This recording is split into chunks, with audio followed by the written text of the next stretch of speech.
नमस्कार। Bose IAS academy में आपका फिर से स्वागत है। हमारा ये जो लेक्चर है वो है एंशिएंट हिस्ट्री का एंशिएंट हिस्ट्री का लेक्चर 2।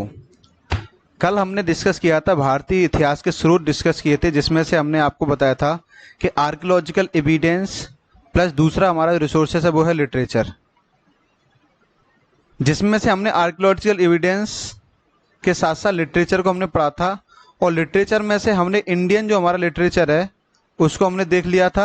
आज हम लोग जो देखेंगे वो हम देखेंगे आपका फॉरेनर जो राइटिंग्स हैं उसके बारे में हम लोग चर्चा करेंगे। तो अगर वैदिक कल्चर की अगर बात करते हैं,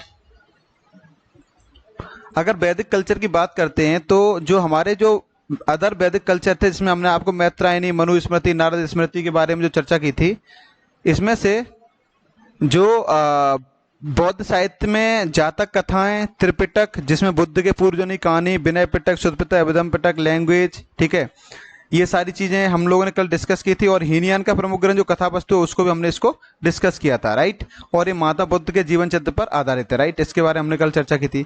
उसके बाद जैन साहित्य को हमने कल देखा था, जिसमें हमने देखा था जैन साहित्य को बेसिकली आगम बोलते हैं। प्रमुख साहित्य भगवती सूत्र जो कि स्वामी महावीर स्वामी के जो जीवन कृत से संबंधित 24 सूत्र हैं वो हैं। और दूसरा हमारा है कल्पसूत्र। कल्पसूत्र हमारा जो है जैन धर्म का प्रारंभिक इतिहास से मिलता है। अर्ली हिस्ट्री ऑफ जैनिज्म, इसके बारे में चर्चा मिलती है। इसमें पूरे 12 के 12 इसमें अंग हैं। अगर हिस्टोरिकल बुक्स के अगर बारे में बात करते हैं तो हिस्टोरिकल बुक्स में आपका अर्थशास्त्र हो गया, जिसके लेखक चाणक्य हैं। सब्जेक्ट आपका मौर्यकालीन राजनीतिक, सामाजिक, आर्थिक स्थिति इसमें मिलती है हमको देखने को। 15 अधिकरण है। इसी तरीके कल्लड़ की राज तरंगड़ी हो गई, इसकी भाषा संस्कृत है। चचनामा हो गया जो कि अली अहमद लिखा हुआ है, ये अरबों की सिंध विजय के बारे में दिया गया है। इसकी भाषा फारसी है। अष्टाध्यायी पाणिनि की है और ये संस्कृत व्याकरण का प्रथम ग्रंथ है। इसके बाद जो गार्गी संहिता थी हमारी, जो कत्तायन की है, ये जो एस्ट्रोलॉजी से संबंधित है और भारत में होने वाले जो ग्रीक आक्रमण के बारे में जानकारी इसमें मिलती है। उसी के साथ पतंजलि का महावास्य, क्योंकि पतंजलि कौन है? पुष्यमित्र शुंग के पुरोहित है, राइट। आज हम जो डिस्कस करने वाले मोस्ट इंपोर्टेंट वो हमारा है विदेशी यात्रियों का विवरण। इस विदेशी यात्रियों के विवरण की बात करें, records of the foreigner travellers में, इसमें सबसे पहले हमारे जो विदेशी यात्री उसमें यूनानी, रोमन के जो लेखक हैं, और दूसरा चीनी लेखक हैं, तीसरा अरबी लेखक हैं, 4 अदर लेखक हैं। तो सबसे पहले हम बात करेंगे यूनानी लेखक की। आखिर यूनानी लेखकों ने भारत के बारे में, इतिहास के बारे में किस तरीके से बताया, ठीक है। तो यूनानी लेखक के अंदर जो टेसियस हैं, ये टेसियस जो हमारा है वो ईरान का राज्यवैद्य था। He was the royal physician of Iran. Bharat के संदर्भ में इसका विवरण आश्चर्यजनक कहानियों से परिपूर्ण होने के कारण अविश्वसनीय है, क्योंकि इसने भारत के संबंध में बहुत ज्यादा आश्चर्ययुक्त कहानियां लिखी हुई हैं, इसीलिए हम इसको ज्यादा विश्वसनीय नहीं मानते। दूसरा हमारा आता है हेरोडोटस। ये हेरोडोटस जो है वो इतिहास के पिता हैं, फादर ऑफ हिस्ट्री हैं ये, राइट। इनकी पुस्तक है हिस्टोरिका, क्योंकि हम पहले से ही जानते हैं कि यूनानी लेखकों का मानना है कि भारतीयों को इतिहास के बारे में इतना जानकारी नहीं है। तीसरी है मेगस्थनीज। ये ऐसा राइटर है जो इंडिया विजिट किया था, राइट। ये इंडिया विजिट किया था मेगस्थनीज। और ये सेल्यूकस निकेटर का राजदूत था, सेल्यूकस निकेटर राजदूत। और ये चंद्रगुप्त मौर्य के टाइम पर इंडिया विजिट किया हुआ है, और इसने इंडिया के संबंध में एक बुक लिखी है, इंडिका। हालांकि प्रेजेंट में इंडिका जो है ना वो उपलब्ध नहीं है, ये इंडिका उपलब्ध नहीं। कि इंडिका की कहानियों को बेस मानकर बहुत सारे इतिहासकारों ने भारत के संबंध में बहुत सारी जानकारी दी है, जो कि भारत के इतिहास के बारे में महत्वपूर्ण है। और इस इंडिका में बेसिकली मौर्यकालीन व्यवस्था की जानकारी इसमें मिलती है, राइट। अगले हम देखते हैं डायमेकस। डायमेकस जो हमारा है वो सीरियन नरेश अंत्योकस का राजदूत है, और ये बिंदुसार के राज दरबार में आया था, बिंदुसार के राज दरबार में आया था। दूसरा डायनोसियस, ये मिस नरेश टोलमी फिलाडेल्फिया का राजदूत है, और ये अशोक के राज दरबार में आया। तो बेसिकली यूपीएससी और पीसीएस जो हमारे हैं वो पूछते हैं, जो यूपीएससी पूछता है, तो इसमें से ये स्टेटमेंट और ये स्टेटमेंट काफी इंपोर्टेंट है। जो कि अशोक के दरबार में कौन आया? डायनोसियस। और कहाँ का राजदूत था? मिस्र नरेश का। और डायमेकस सीरियन नरेश का अंत्य राजदूत है, जो कि बिंदुसार के दरबार में आया। तीसरा हमारा टोलमी है। ये दूसरी शताब्दी में भारत का भूगोल नामक इसने पुस्तक लिखी है, यानी कि ज्योग्राफी ऑफ इंडिया, इसने सेकेंड एडी में लिखी हुई है।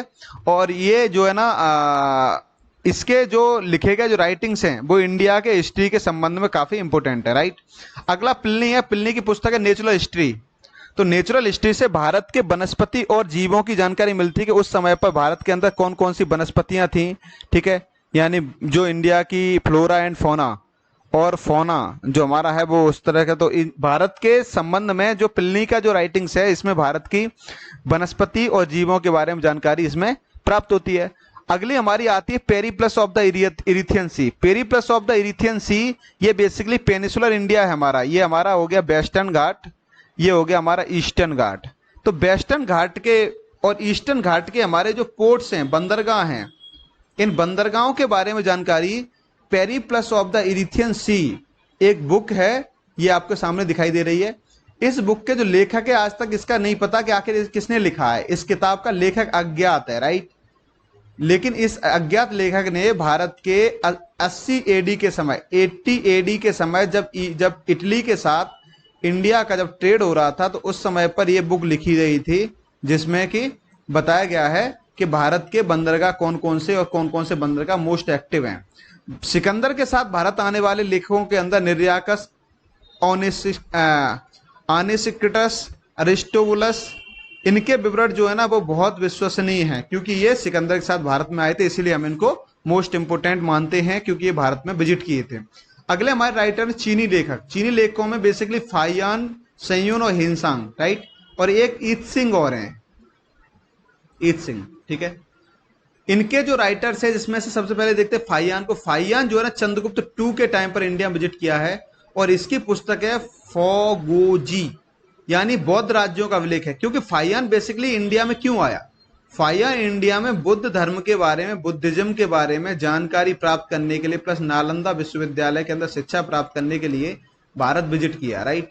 तो इसके द्वारा जो कुछ भी लिखा गया है उसके दर्शन में कहीं ना कहीं बुद्धिज्म हमें झलकता है।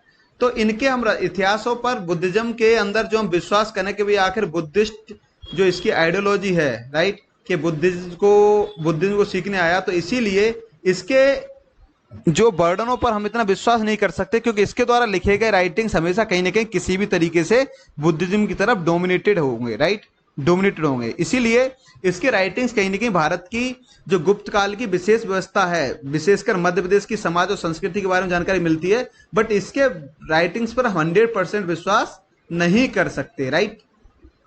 इसने मध्य प्रदेश की जनता को खुशी और समृद्ध बताया, चंद्रगुप्त टू, क्योंकि मैंने आपको बताया कि भाई मगध एम्पायर के बाद जो है ना सेंट्रल इंडिया, जिसमें उज्जैनी, विदिशा, राइट, ये भारत की राजनीति के प्रमुख केंद्र रहे हैं। और भारत के पॉलिटी के साथ साथ ये जो एरिया है, यहाँ पर भारत के जो राजा हैं, इन्होंने अपनी इसको राजधानी बनाया मध्य प्रदेश को, इसीलिए ये मध्य प्रदेश जनता को खुशी और समृद्ध इसने बताया। संगयुन जो है ये 1518 एडी में भारत आया है। इसने अपने पहले 3 वर्षों की यात्रा में बौद्ध धर्म की प्राप्तियां एकत्रित की हैं। अगला हमारा हिनसांग है। हिनसांग हर्षवर्धन के काल में भारत आया 629 से 645 पर, और ये 15 वर्ष तक भारत में रहा। इसकी पुस्तक है CU की, ये पूछी जाती है, CU की इसकी पुस्तक है, और इसने हर्षकालीन व्यवस्था के बारे में चर्चा की है। 138 देशों का इसने विवरण दिया हुआ है। विशेषकर इसने जो स्पेशल फोकस है, बिहार में स्थित नालंदा विश्वविद्यालय अपने अध्ययन और अध्यापन का इसने कार्य किया है। Worked in teaching eight Nalanda university Bihar. इसकी जो कंटेम्प्रेरी जो पेट्रियार्क हैं वो है आचार्य शीलभद्र, यानी कि समकालीन जो कुलपति हैं इसके टाइम पर, वो कौन है? आचार्य शीलभद्र। अगले हमारे हैं इत्सिंग। इत्सिंग जो है ना वो 7वीं सदी के अंत में भारत आया और एक चीनी यात्री था और साथ ही साथ अनुवादक था। एक Chinese traveller and translator arrived in India at the end of 7th century. इसने जो जानकारी दी है वो है समकालीन भारत, नालंदा और विक्रमशिला विश्वविद्यालय। हम जानते हैं कि नालंदा विश्वविद्यालय जो है ना वो बिहार में उस समय पर बुद्ध धर्म का बहुत प्रचलित और एक बेस्ट जो है संस्थान था, राइट, जिसमें से इसकी स्थापना गुप्त साम्राज्य थे, कुमार गुप्त फर्स्ट ने इसकी स्थापना की है। विक्रमशिला की स्थापना धर्मपाल ने की है, ये विश्वविद्यालय की स्थापना, राइट। तो इसने जो 7वीं सदी के अंत में जब भारत आया तो ये चीनी यात्री है, इसने समकालीन, उस समय जो समकालीन भारत था, नालंदा और विक्रमशिला विश्वविद्यालय के बारे में इसने जानकारी दी है। अगर सीरीज की अगर क्रम की बात करते हैं तो जो चाइनीज ट्रेवलर जो इंडिया में आए हैं, वो चाइनीज ट्रेवलर जो इंडिया में विजिट किए हुए हैं, उनका सीरीज देखते हैं तो सबसे पहले फाइयान, उसके बाद संगयुन, उसके बाद हिनसांग, इत्सिंग। यूपीएससी और पीसीएस बेसिकली इनका सीरीज पूछ लेता है किस किस क्रम में आए हैं। तो सबसे पहले फाइयान, राइट, दूसरे नंबर पे संगयुन, तीसरे नंबर हिनसांग, चौथे इत्सिंग, राइट। इनकी ये सीरीज है, राइट। ये किसके दरबार में आया? ये दरबार में आया आपका चंद्रगुप्त के दरबार में। हिनसांग आपका आया हर्षवर्धन के साम्राज्य में, और ये 7वीं शताब्दी में भारत में विजिट किया है। और इनका सबका जो मेनली टारगेट ये है कि बुद्ध धर्म के बारे में बेसिकली जानना और बुद्ध धर्म के बारे में शिक्षा प्राप्त करना, राइट। अगला चलते हैं, अरबी लेखक की बात करते हैं। मेजर जो अरबी लेखक है हमारे, उनमें से अगर अरबी लेखक की अगर बात करते हैं तो इसमें से आपके प्रमुख लेखक हैं अलबरूनी और इब्न बतूता, राइट। कौन कौन से? अलबरूनी और बतूता, राइट। ये महमूद गजनवी के साथ भारत आने वाले अरबी लेखक हैं। किसके साथ? महमूद गजनवी। हम जानते हैं महमूद गजनवी ने भारत पर हमला किया था, बहुत सारी लूट करके इंडिया में ले गया था। ये इन भारत में आए और महमूद गजनवी के समय पर इनकी जो प्रसिद्ध पुस्तक है वो है किताब उल हिंद और तहकीक उल हिंद, राइट। किताब उल हिंद जो है ना, ये एक तरीके से भारत की खोज है, डिस्कवरी ऑफ इंडिया है, कि भारत के बारे में इन्होंने लिखा हुआ है। और इनकी जो भाषा है वो बेसिकली है अरबी, और इसमें टोटल 18 चैप्टर है, 80 अध्याय है, राइट। अगर इंफॉर्मेशन की बात करते हैं तो इसमें धर्म, दर्शन, त्योहार, खगोल विज्ञान यानी इंडिया के रिलीजन, फिलोसफी, फेस्टिवल, एस्ट्रोनॉमी, सब कुछ इन्होंने इसके अंदर मेंशन किया है कि भारत में क्या क्या चल रहा है। दूसरा, समाज में तंत्र मंत्र, जो सोसाइटी हो गया, तंत्र मंत्र के बारे में उन्होंने लिखा हुआ है। एवं राजपूत कालीन राजनीतिक और सामाजिक स्थितियों के बारे में उन्होंने चर्चा की है, right. Rajput period, political and social conditions के बारे में उन्होंने बात की है, राइट। तो कहीं ना कहीं ये जो भारत में विजिट किए हुए हैं ये अरबी लेखक अलबरूनी, इनके वृत्तांत काफी महत्वपूर्ण हैं। ये हमारे इब्न बतूता हैं। इब्न बतूता जी जो है ना, वो हमारे मोहम्मद बिन तुगलक के समय, एमबीटी के बारे में सबने सुना होगा, मोहम्मद बिन तुगलक के समय के समकालीन हैं। एवं मोरक्को यात्री, ये मोरक्को से आए हैं और लेखक भी हैं, खोजी भी हैं, राइट। इनको बोल सकते हैं Mohammad bin Tughlaq contemporary and Morocco traveller and writer and explorer, right. इसके खोजी भी हैं। इनकी जो रेहला, इनकी जो वृत्तांत है, किताब रेहला, इसको अरबी भाषा में लिखा हुआ है। ये रेहला किताब काफी पूछी जाती है, जो किसने लिखी है? इब्न बतूता ने लिखी है, इब्न बतूता, राइट। अगली इनके बारे में जानकारी अगर प्राप्त होती है तो इसके जो 14वीं सदी की भारतीय परिस्थितियां जो हमारी हैं, 14वीं सदी की भारतीय परिस्थितियां, 14th सेंचुरी इंडिया कंडीशन क्या है, और दिल्ली सल्तनत के बारे में जानकारी इसमें प्रदान करते हैं। अगर इसका विशेष फोकस किया जाए, जो कि एक बेसिकली फैक्ट्स है, उसको देखा जाए तो 1333 में मोहम्मद तुगलक ने इब्न बतूता को दिल्ली का काजी न्यायाधीश बनाया, और ये स्टेटमेंट यूपीएससी के अंदर पूछा गया, इसलिए इंपोर्टेंट है कि 1333 में मोहम्मद बिन तुगलक ने इब्न बतूता को दिल्ली का काजी बनाया। क्या नियुक्त किया? काजी नियुक्त किया, राइट। अदर लेखक की अगर बात करते हैं, अन्य लेखक जो हमारे हैं, उनमें से आपके तारनाथ आते हैं और मार्को पोलो। तारनाथ जो है ना, एक तिब्बती राइटर, तिब्बती लेखक है। इसकी पुस्तक है कांग्यूर और तंग्यूर, राइट। कांग्यूर और तंग्यूर, राइट। दूसरे हमारे मार्को पोलो हैं। ये 13वीं सदी के अंत में पांड्य राजा की यात्रा की। मैंने आपको बताया पेनिसुलर इंडिया के अंदर जो ये वाला एरिया है, ये वाला, राइट, ये पांड्याज, यहां पर पांड्याज रहते थे, नीचे चोलाज रहते थे, यहां पल्लव रहते थे। और इनका जो हिस्ट्री है वो बेसिकली 4000 से 5000 साल पुरानी हिस्ट्री है, जिस काल में इनके इतिहास के बारे में जानकारी मिलती है उसको हम बोलते हैं संगमकालीन इतिहास। कौन सा? संगमकालीन इतिहास। बेसिकली 3 संगम हुए हैं, इसके बारे में हम अपने एंशिएंट के अंदर चर्चा करेंगे। तो ये मार्को पोलो जो आया है वो 13वीं सदी के अंत में पांड्य राज्य की राजधानी के अंदर, पांड्य राज्य की इसने यात्रा की है और पांड्य इतिहास की जानकारी इसने दी है। और बेसिकली जो पांड्याज और चोलाज के बारे में हम जो जानकारी प्राप्त करते हैं वो कहां से प्राप्त करते हैं? संगमकालीन इतिहास के बारे में, इतिहास से प्राप्त करते हैं, जो कि 3 बेसिकली संगम हुए हैं, उसके बारे में डिस्कस में डिटेल बात करेंगे। अगला हमारा आता है पुरातात्विक स्रोत, आर्कियोलॉजिकल रिसोर्सेज। पुरातात्विक स्रोत की बात करते हैं तो इसमें से सबसे पहले हमारे आते हैं एपिग्राफ या इंस्क्रिप्शन, जो कि ये लिखे गए हैं। एपिग्राफी है ये, ठीक है, जो कि किसी धातु के ऊपर लिखे जाने वाले अभिलेखों को हम बोलते हैं इंस्क्रिप्शन, यानी कि अभिलेख। एपिग्राफ या एडिक्ट्स, इसको बोलते हैं एडिक्ट्स, राइट। दूसरा हमारा आता है पिलर एडिक्ट्स या पिलर इंस्क्रिप्शन। पिलर के ऊपर लिखे जाने वाले जो अभिलेख हैं उसको हम बोलते हैं पिलर इंस्क्रिप्शन, जो कि हमारे खंबे के ऊपर लिखे गए हैं, राइट। तीसरे हमारे आते सिक्के बनने। सिक्के आप देख ही रहे हैं, सिक्के कहीं इनके ऊपर मुद्राएं बनी हुई हैं, कहीं किसी की मूर्ति बनी हुई है, कहीं पशुओं की मूर्ति बनी हुई है, कहीं देवताओं की मूर्ति बनी हुई है, ये सारी इनके ऊपर बनी हुई है, राइट। तो इसमें से ये जो हमारे जो आर्कियोलॉजिकल जो सोर्सेस हैं वो हैं बेसिकली 3 सोर्सेस। पहला अभिलेख जिसमें से इंस्क्रिप्शन, पिलर एडिक्ट या पिलर इंस्क्रिप्शन या फिर कॉइन्स, राइट। इसमें से महत्वपूर्ण अभिलेख की अगर बात करते हैं, important inscription and the pillar addict जो हमारे हैं, उसमें से आपका सबसे पहला हमारा आता है हाथी गुम्फा अभिलेख। कौन सा? हाथी गुम्फा अभिलेख, राइट। हाथी गुम्फा अभिलेख में ये तिथि रहित अभिलेख, इसकी तिथि के बारे में जानकारी नहीं है। इसका जो शासक है ये कलिंग राजा खारवेल के बारे में जानकारी दी गई है, और ये सर्वप्रथम भारतवर्ष का इन्होंने जिक्र किया था। द भारतवर्ष के बारे में सबसे पहले जो हाथी गुम्फा अभिलेख कलिंग राजा खारवेल ने भारतवर्ष के बारे में जानकारी दी थी। दूसरा हमारा जूनागढ़ अभिलेख है रुद्रदामन का। जूनागढ़ अभिलेख, रुद्रदामन के अभिलेख में बेसिकली जो सुदर्शन झील के बारे में इन्होंने जानकारी दी है कि सुदर्शन झील का क्या कराया है, रिपेयरिंग इन्होंने कराई है। किसने? जो जूनागढ़ का गिरनार अभिलेख रुद्रदामन ने, राइट। सुदर्शन झील को बेसिकली चंद्रगुप्त मौर्य ने बनाया। उसके बाद सुदर्शन झील की अशोका ने एक बार क्या कराई है, रिपेयरिंग कराई है। उसके बाद दूसरी रुद्रदामन ने इसकी रिपेयरिंग कराई है। तो बेसिकली इन्होंने जूनागढ़ के अभिलेख में हमें पता चलता है चंद्रगुप्त मौर्य का शासन गुजरात तक भी था। अगला आता है नासिक अभिलेख। नासिक अभिलेख गौतमी बलश्री का है। इसके डिटेल्स के बारे में हम लोग अभी अपने जब अशोका का पीरियड कराएंगे तो उसमें हम लोग इसमें डिस्कस करेंगे। तो अभी बेसिकली अगला हमारा आता है प्रयाग प्रस्तंभ अभिलेख, ये समुद्रगुप्त के समय का है। ऐहोल अभिलेख पुलकेशिन II के समय का है। मंदसौर अभिलेख मालवा नरेश यशवर्धन के समय का है। और ये अगला जो है ना ग्वालियर अभिलेख हमारा है वो बेसिकली प्रत्यार नरेश भोज के समय का है। उसके बाद अगला भीतरी एवं जूनागढ़ अभिलेख, जो हमारा भीतरी एवं जूनागढ़ अभिलेख ये स्कंदगुप्त के समय का है, और ये जो हुड़ों पर अटैक हुआ है इंडिया में इसके बारे में चर्चा की गई है। अगला देवपाड़ा अभिलेख बंगाल के शासक विजयसेन के समय का है।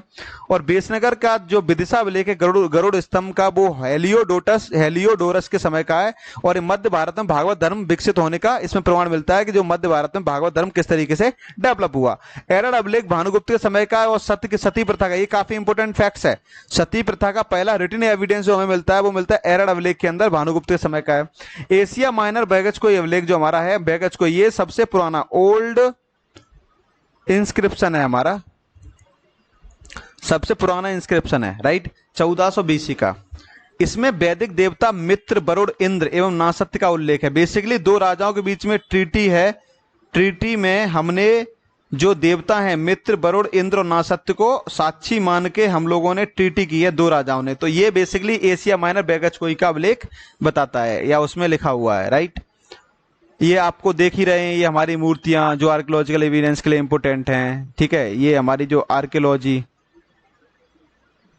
राइट, ये जो मूर्तियां हैं, ठीक है, ये भी हमें जानकारी प्राप्त करती हैं। अगली बात आती है हमारे सिक्के, कॉइन्स एंड अदर्स, राइट।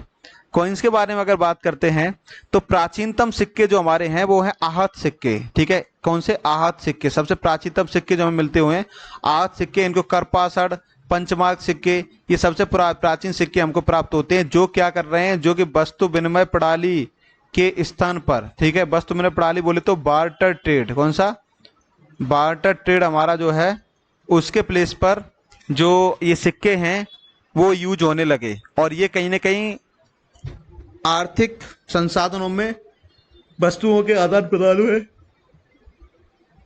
सिक्कों की बहुत महत्वपूर्ण भूमिका रही है।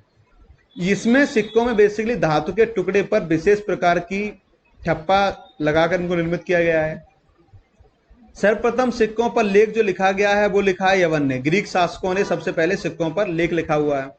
समुद्रगुप्त की बीड़ा बजाती हुई मुद्रा वाले सिक्के से उसके संगीत प्रेमी होने का प्रमाण मिलता है। समुद्रगुप्त क्या है? संगीत प्रेमी था, क्योंकि उसकी बीड़ा बजाती हुई सिक्का की मूर्ति जो है ना इस पे दिखाई दी है। अरकमेडू, ये पुडुचेरी के निकट है। अरकमेडू जो बेसिकली कहां पर पड़ता है? बेसिकली तमिलनाडु में पड़ता है। से रोमन सिक्के प्राप्त हुए हैं। ये इस बात का प्रमाण मिलता है कि जो भारत का व्यापार रोमन तक था, भारत का रोम के साथ व्यापार था, जो कि लगभग 2 से 3 हजार साल पहले से डेवलप हुआ है, राइट। अगर ये जो सिक्के बताते हैं वो भारत के साथ संबंधों पर चर्चा करते हैं कि भारत के किस किस के साथ संबंध थे, राइट। इसमें से बात करते हैं तो स्वर्ण भूमि, वर्तमान में स्वर्ण भूमि जो है ना, जो स्वर्ण भूमि है उसको वो वर्तमान का म्यांमार है। यानी कि अगर हमको सिक्के प्राप्त हो रहे हैं कहीं से, तो सिक्के प्राप्त होने का मतलब ये हुआ कहीं ना कहीं हम उनके साथ व्यापार करते थे और इसीलिए तो उनके सिक्के हमारे यहाँ पर आए, राइट।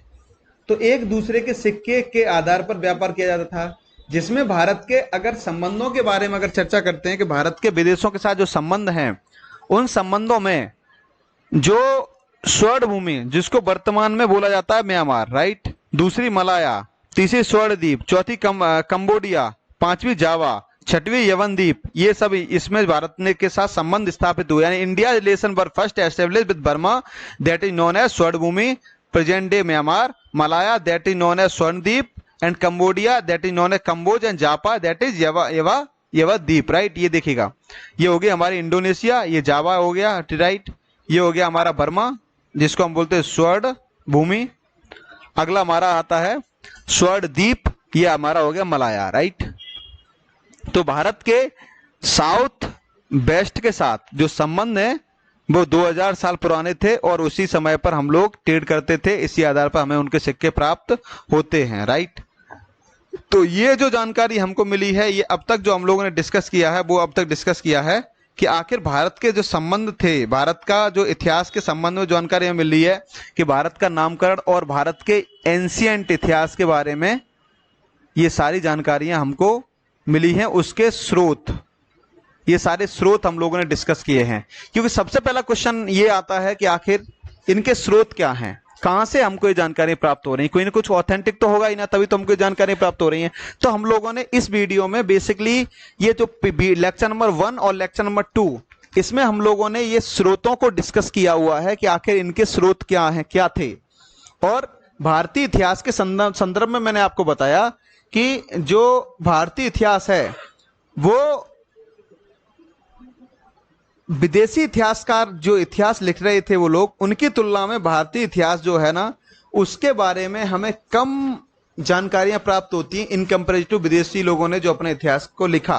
तो कहीं ना कहीं विदेशी लोग मानते हैं कि भारतीयों को इतिहास की समझ नहीं थी, लेकिन जब हम अपने साहित्य के ऊपर निगाह डालते तो हमको समझ आता है कि भारतीय इतिहास लेखन की कला थी, वो बहुत डेवलप थी और हम लोग इसको लिखते थे। तो आज की वीडियो में फिलहाल इतना ही। हम आपको लेक्चर नंबर 3 में डिस्कस करेंगे, वो हम डिस्कस करने वाले लेक्चर नंबर 3 में कि आखिर जो इंडस वैली सिविलाइजेशन है हमारी, उसके बारे में हम लोग इसमें चर्चा करेंगे कि आखिर जो हमारा प्रागैतिहासिक काल है, ये वाला हमारा जो प्रागैतिहासिक काल है, जिसमें कि प्री हिस्टोरिक एज, जिसमें कि prehistoric age, protohistoric age और ऐतिहासिक काल। भारत के इतिहास को बेसिकली लेखन के आधार 3 भागों में डिवाइड किया गया है, प्रागैतिहासिक काल, prehistoric age, protohistoric age और हिस्टोरिक एज। ये 3 भागों में डिवाइड किया गया है, जिसमें कि अगर किसी भी लेखन की कला की जानकारी नहीं है, कोई भी लिखित प्रमाण प्राप्त नहीं है हमको, या नो रिटन एविडेंस, और उसको हम बोलते हैं स्टोन एज। आद्यातिहासिक लेखन परंतु अपठनीय है, लेखन जानकारी प्राप्त हो रही लेकिन वो पढ़ नहीं सकते, वो होते हैं हमारी इंडस वैली सिविलाइजेशन।